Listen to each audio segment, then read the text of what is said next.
longer than some memory. In the spring of 1872, the Ohio River did something it had not done in living memory. It rose. It kept rising. It spilled past the levees and the low fences and the packed dirt roads and spread itself across the bottomlands of western Kentucky like something ancient reclaiming what it had always owned.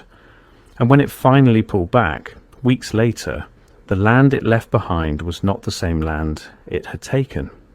The flood had moved things. It had rearranged the hillsides. It had carved new channels through fields that men had ploughed for generations. And in Crittenden County, in that forgotten crease of land pressed between the river and the ridgeline, the flood had done something that the newspapers would quietly write about once, and then never mention again. It had exhumed the graves. Not ordinary graves, not the shallow rectangular plots of settlers or the carefully tended mounds of the Cherokee or the Shawnee. These were something older, something that did not fit the accepted timeline of the region's human past. The floodwaters had eaten through the earth on the high bank above the river, collapsed the ancient earthen walls of burial chambers that had no business existing in this county, in this state, in this century of American history.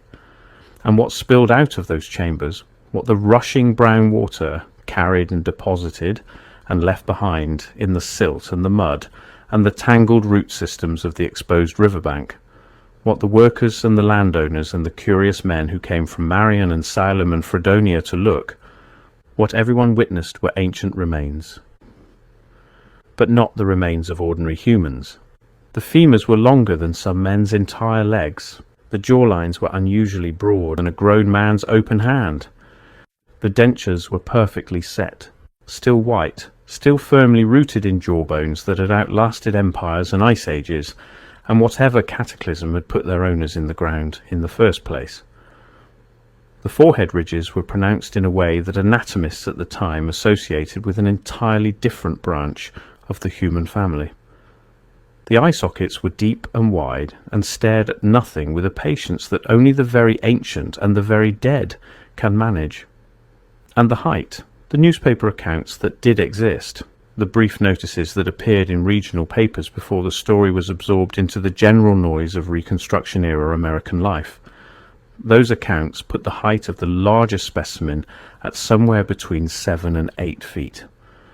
One account, less careful or perhaps more honest than the others, suggested the bones of one individual might have belonged to someone approaching 9 feet tall when living. This was not a frontier tall tale.